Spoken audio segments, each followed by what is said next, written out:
Hello， 大家好，我係 Carrie 啊，溫哥華嘅地產經紀。咁我哋今日咧就同大家分享一個咧，我哋咧喺溫哥華西區啦 Cambie 裏邊嘅一個 townhouse 社區。咁佢個名叫 Grace 啦。咁其實我哋喺2022年嘅時候咧，呢一個 townhouse 群落咧，佢發售預售嘅階段已經同大家分享過㗎啦。咁而家咧時隔幾年咧就舊地重遊咧，其實周邊啲屋啊、啲植物冇乜變過嘅。咁咧最大嘅變化就係當初呢個係一塊爛地工地啦，有個大嘅牌洞喺度啦。咁而家咧，哇幾年時間過得好快啊，已經起好晒。其實唔單止起好晒，佢已經入住晒咁滯㗎啦。因為其實個屋苑係2024年左右就入住入伙啦。咁我哋其實2025年都有幫啲客人出租過1-2間咁樣嘅。咁今年咧，今次呢條片咧同大家分享嘅咧，就睇埋個內籠啦，即係真係起出嚟嘅成果啦。咁因為我哋有個客戶咧就放售啦，咁咧就去賣佢嘅 townhouse 啦。咁我哋嘅定價咧就200萬樓下，199萬。咁佢係咧前排呢啲咧向住30街嗱，講個地理位置先。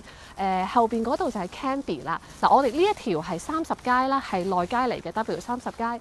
然後後邊嗰度咧夾就係夾 Ash 啦。所以點解話佢係一個安靜內街嘅 townhouse 咧？因為全部唔係大街上邊嘅都可以停車嘅門口。咁後邊嗰幾座高啲嘅 condo， 但係其實都係6層高咧嘅後邊咧已經係 Cambie 啦。你過埋 Cambie 咧就係 QE Park 啦。咁所以咧 Grace 呢個 townhouse 咧當初有幾個賣點啦，其中一個賣點咧就係佢嘅社區咧係好寧靜、好舒適，但係咧又唔會話唔方便嘅。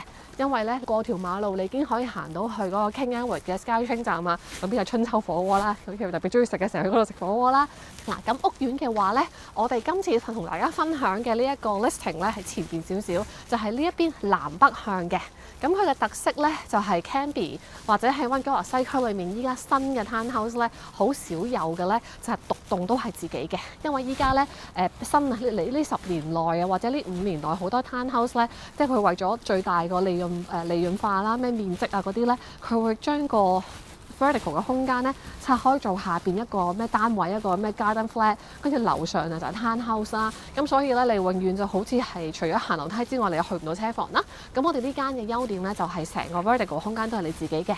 咁你有幾多小朋友喺裏面跑嚟跑去咧，都唔會嘈到你噶啦。嗱，我哋就話咁快到咗啦。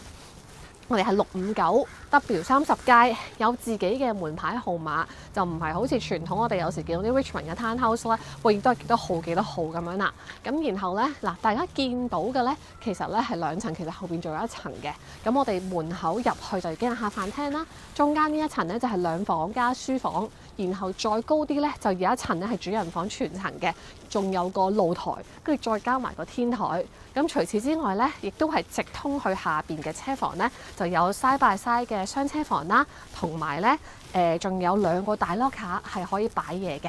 好啦，咁我哋而家入去單位度睇下先。咁咧，當初嘅發展商咧都幾 detail 嘅，門口位做咗咧已經做咗一組櫃啦。咁啊，所以你入嚟睇咧就已經有啲鞋櫃空間，就唔使話咧特登咧係好似一個白牆咁樣。好。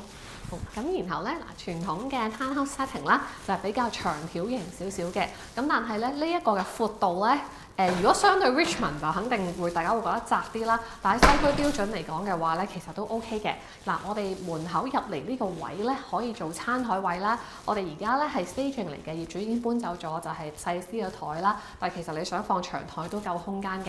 咁而且咧呢邊咧仲有個比較舒服嘅，好似窗台位啦。咁你可以去買啲墊啊、毛巾仔咁樣鋪喺度咧，都幾舒服嘅。而且好得意嘅就係咧，我哋發覺呢度都幾多 townhouse 咧係養咗小動物喎。咁我哋出入嘅時候見到佢幾戶咧都係狗仔啊、貓仔咧，啲主人咧就將啲窗簾喺度咁樣俾佢睇街景，所以好得意啊覺得。咁等係影到俾大家睇下。咁咧，然後你前面係30街啦，係內街嚟嘅，唔會有啲車放聲咁樣過啦。再前面係2間 house， 咁而且咧，因為咧以前嘅 house 嘅 frontage 比較闊啊，所以其實你呢個窗望出去都係2間，就冇話好密咁樣啦。咁都有啲 privacy， 同埋唔會話太有壓迫感咁樣啦。咁我哋啱啱講咗呢個位可以做餐台，呢個位咧就可以做客廳位置。咁到時你呢度擺個薄啲嘅電視櫃，可以擺電視啦。咁然後咧呢邊咧已經係廚房位置，廚房咧其實都佔咗幾多空間，同埋都幾多實用嘅空間嘅。顏色嘅話咧都係淺色、木色、大地色為主啦，所以令到間 townhouse 顯大嘅。咁而且咧呢度有個門可以出到自己嘅deck 啦。patio 啦，咁而且呢個星盤位咧，亦都有個大窗嘅。咁我哋呢間 townhouse 咧喺屋苑裡面嘅坐向咧，相對都算幾好嘅，因為你見到我哋啱啱好有個 gap 位可以望到出去少少。如果咧隔離一兩間嘅話咧，你可能成個窗嘅前邊咧都係後排嘅 townhouse 啦。咁我哋都叫做有啲 breathing 嘅位啦。咁然後咧，我哋睇埋個花園仔先。咁咧，Grace 呢一間 townhouse 都多空間嘅。咁地面你有小朋友啊，有寵物嘅話咧，咁你可以喺呢一個地方俾佢玩下啊，休憩下啦。我哋會清理個露台啦。咁基本上係全部都有 fence up 咗嘅，得少少 gap 位，你擺個大啲嘅花樽擋住，啲狗仔已經出唔到去噶啦。好，咁然後咧，我哋入翻嚟睇下先。嗱，咁廚房嘅 setting 咧就係 L shape，啱啱同大家講咗啦，雙星盤，然後呢啲咧做到好高嘅個櫃。係啦，所以空間都好多，白色啦同埋木色圍住呢啲全部儲物空間。咁然後咧，呢度係洗碗碟機啦，下邊呢度咧亦都有轉盤可以拉出嚟放嘢嘅。係啦，咁呢啲全部都係櫃桶空間啦。爐頭嘅話咧，32寸嘅 gas 爐頭，咁上邊咧都有拉出嚟嘅抽油煙機。雪櫃嘅話咧，都係雙門雪櫃嚟嘅，所以咧都可以儲到好多物啊。32寸好，然後呢一個台面呢個中島咧就係比較窄啲啦，因為 fit 翻成個 townhouse 嘅格局啦。咁同埋佢好處就係佢上面冇咩爐頭啊、洗手盤，咁所以你可以喺度食嘢，亦都可以當 workstation 啊，喺度整嘢食啊、整蛋糕啊，甚至啲 adult child 咧，佢哋可以喺度攞個電腦好似 workstation 咁樣，就比較 modern living 啦。咁而且呢個中島上面都有電掣嘅。咁另外呢一層咧就咁樣嘅空間之餘，仲有嘅就 powder room， 所以你去洗手間嘅話咧，就喺廚房隔離，咁空間都闊落嘅，係個 sliding door 啦，後邊係座廁，呢邊咧都有個比較大嘅台面同埋儲物空間，就唔會話好似有啲 townhouse 咧，佢嗰個 powder room 係細到得個細星盤咁樣啦，咁有塊鏡，仲有個 signature wall 鋪咗磚嘅，都靚靚仔仔咁樣啦，咁好。咁跟住咧，嗱呢一度咧就係落去咧通道去雙車房嘅。我哋最後會同大家睇下呢個咧就係門口入嚟大褸啊嗰啲位置都可以放喺度。咁我哋而家咧先向上同大家睇下先。咁好啦，咁我哋咧上到去之後咧，其實就係兩房加書房或者當 nursery room 啦。咁房嘅 size 咧都 decent。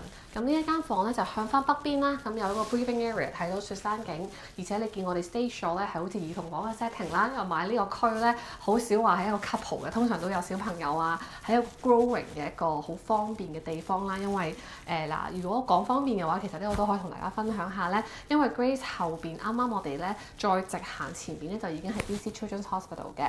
咁我當初有啲客人咧買呢度咧都會考慮到啊，可能係帶住個肚啊、小朋友啊，成日要跑醫院啊，因為 BC 省呢邊咧嘅小朋友嘅制度同香港其實好唔同嘅。好多時咧我身邊好多經紀朋友啊，呢啲 family 咧小朋友啱啱生出嚟嘅時候咧，都會好多時去醫院嗰度或者打針啦，或者傷風感冒啊呢樣嗰樣就去醫院度等好耐。咁呢邊就好近好方便啦。咁另外咧間 townhouse 本身咧樓下啱啱有 patio 啦，陣間同大家上到去主人房嗰啲又有啲唔同嘅空間啊，就好多生活嘅空間可以走動。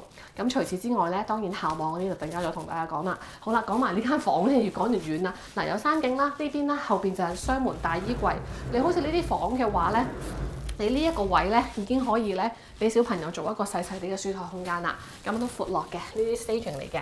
咁然後咧呢一層咧就一個洗手間，兩間房 share。咁廁所空間都大嘅，你見到佢樓底都高啦。然後咧就係可以擺到嘢，然後呢一度係啦座廁，跟住後邊仲有個 niche 嘅。放唔係好闊，但係買啲窄啲嗰啲沐浴啊、洗頭水啊、兩個焗油就可以放到喺後邊㗎啦。咁然後咧呢邊咧就仲有一個 nursery room。呢個咧其實咧可以當佢係den啊、書房啊、雜物房啦。咁如果你話有小朋友房啊呢樣嗰樣都可以放喺呢度嘅。跟住咧，然後呢邊咧又係一間房啦。咁呢一間咧，我哋直頭咧就係業主就係留低咗一個 bunker bed，就係上下床。咁如果你有好多小朋友啦，或者有時候朋友過嚟home stay over 啊，或者點咧都好方便啦。咁你當然啦，如果呢張床都擺到嘅話，正常嘅床咧更加擺到啦，亦都會係足夠嘅書台位空間。咁我哋都可以同大家分享下咧，呢一個 townhouse 屋苑咧，佢嘅冷暖氣 system 咧係幾好嘅，係 build in 咗每間房有自己嘅一部機嘅。咁我哋頭先樓下客飯廳一部機有自己 control 啦，啱啱嗰兩間房都有啦，然後好似呢間房都有啦。你咧呢度咧每間房自己都有個 control 嘅，咁相對嚟講就會用即係 energy efficient 啲，有啲房你唔用咧就可以熄咗佢，有啲房就暖啲，就唔會話一要成間屋暖就全部都好熱咁樣啦。好，睇埋呢度先，呢一間房咧都有個大衣櫃嘅，呢個裏邊係啦，好啦，咁我哋呢一個中間空間睇咗啦，我哋就上樓上主人房啦。好啦，咁咧我哋上到嚟咧主人房空間咧。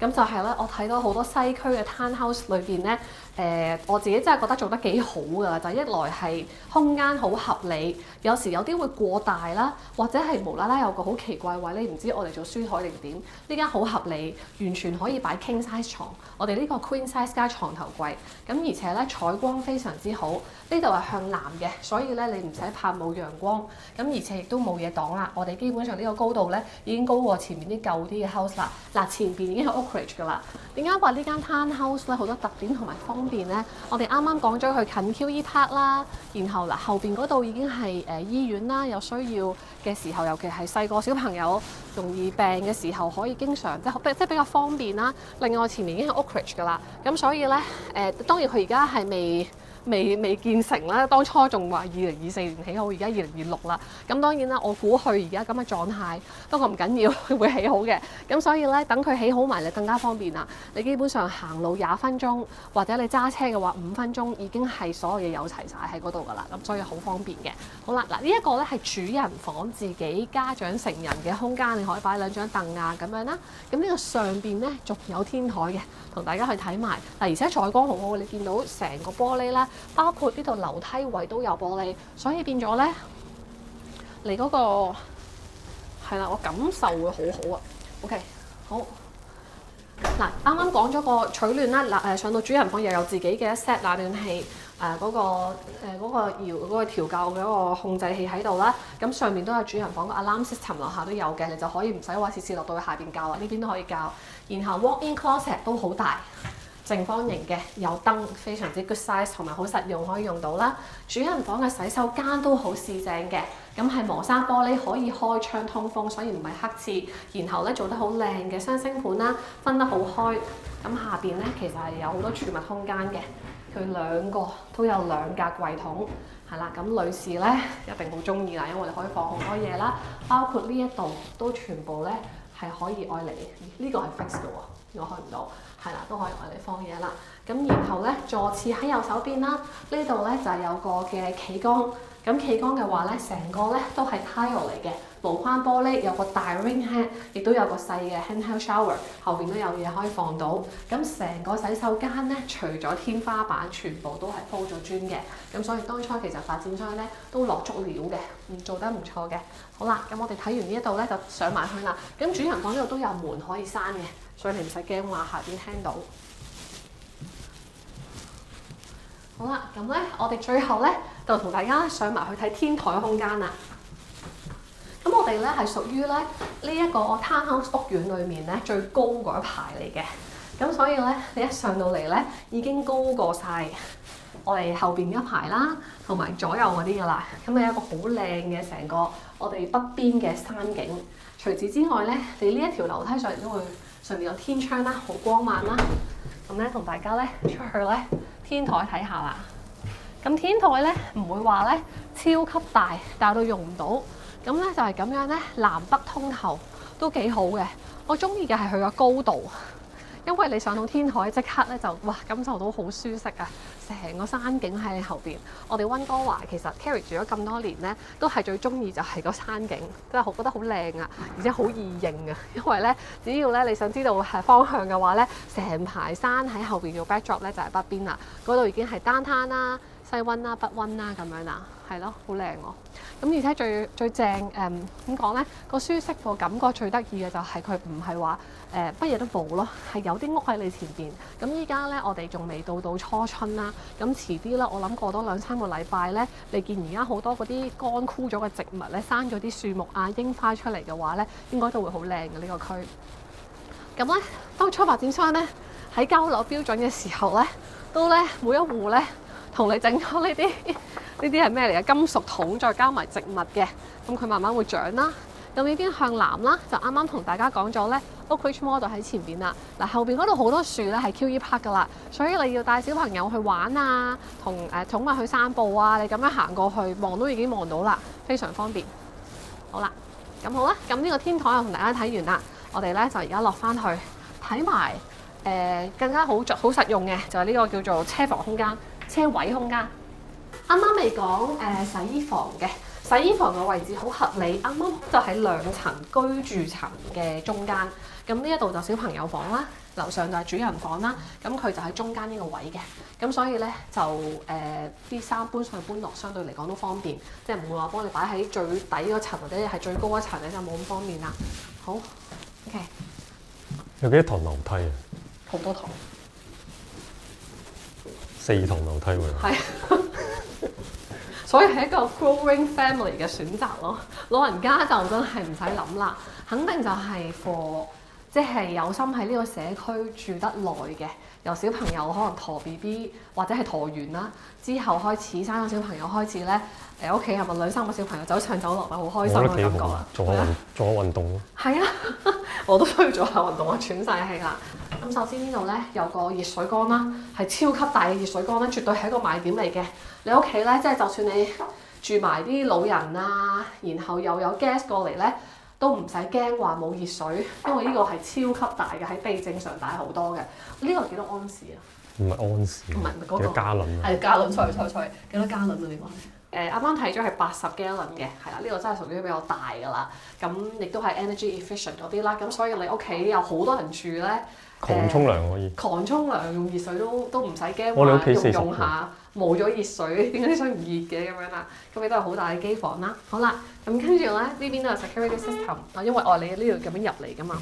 咁然後呢一度咧，呢度室外門嚟嘅。咁呢一度咧已經咧出到去咧，你直出咧就已經咧係你嘅2個車位啦，就係呢度18、19號side by side 嘅 garage 啦。咁然後咧呢度已經係出去後邊 parking， 咁所以其實你出入咧都好方便嘅。你一入嚟倒入嚟泊車又得，尾入又得，係啦。咁而且咧，而家呢個單位咧就冇去買到充電嗰個成個 charging station， 但係 rough in 做咗噶啦。所以如果下一手你想買嚟加叉電嘅話咧，好似隔離呢啲做咗咧都好方便嘅。咁咧同大家睇埋 storage， 係啦，呢個咧係屬於細啲嘅，咁可能擺2個行李篋就冇啦。係有冇睇下有冇燈先？啲海綿嚟㗎。係啦，係啊，啲海綿。未掂過啲海綿從來都。硬㗎係嘛？海綿點會甩硬嘅？你睇頭啊！棉花咁。佢呢個裏面咧，呢度你擺篋啦嗰啲咧，呢入邊有啲高度啦，有燈啦，有埋電掣嘅。好，閂咗個燈先。睇埋呢個先。呢個就大啦。呢個咧直頭咧，你可以擺單車啦。咁如果你冇單車，覺得佢壓掟，你都可以起咗佢，你 keep 住喺度唔好抌就得㗎啦。然後有充電嘅2個叉電位，有燈，非常之高。係啦，你只要即係你可以買啲 rack 啊，你唔好整到上邊最上嗰條管嗰條 electrical 嗰條嘢就得㗎啦。所以有極大嘅空間可以俾你自己諗我嚟擺乜嘢啦。咁咧，我哋咧就同大家分享完咧呢一個咧上下咧基本上有5層嘅空間啦。咁當然啦，真正居住空間其實就係3層嘅啫。主層客飯廳啦，中間就係2房加 den， 然後最上就係主人房啦。咁但係咧，你嘅額外空間咧就係嗰個 balcony 啦，最高嗰個直頭係天台 rooftop 啦，同埋下邊嘅車位空間啦。咁我哋呢一間嘅 townhouse 咧，門牌號碼咧659W30街，前面就係西亞街。每一間 townhouse 有自己獨棟嘅一個門牌空間嘅。咁然後屋苑嘅名咧就叫做 Grace 啦。我哋而家嘅掛牌價咧199萬，咁亦都會喺今個 weekend 咧就做 open house 嘅。咁咧所有嘅資料包括戶型啊、入邊嘅 features 啦，咁呢一啲嘅嘢咧，我亦都做咗張 map 咧，就放咗喺 website 上邊，大家可以上去 careyquay.com/659就了解咗成個屋苑啦。咁亦都可以去翻我哋以前咧發展商開售嘅時候睇翻啲 brochure 啊，當初佢哋點樣宣傳呢一個嘅 townhouse 嘅。個中學校網係 Eric Hamber， 如果你係讀 French Immersion 嘅話咧，就去 Churchill 啦。咁小學校網就 Emily Carr。咁呢兩間學校咧，其實 walking distance 都行到嘅，尤其係中學 Eric Hamber 係極近嘅。你向呢個係BC Children's Hospital 嘅下邊南邊就已經係㗎啦。咁啱啱咧漏咗提嘅一樣嘢就係佢嘅廁所咧，其實全部都係地暖嘅，除咗主人房嘅廁所之外咧，中間嗰層咧都係有 floor heat 嘅，行入去好暖啊，好舒服嘅。咁所以成個 townhouse 嘅 setting 咧都屬於係luxury 嘅一個形態啦，即係無論佢嘅居住空間啊，有晒自己嘅空間同埋車位都係啦。咁咧有興趣嘅朋友咧可以約翻 Kerry 嚟睇樓啦，或者 open house 嘅時候嚟睇啦。多謝大家，拜拜。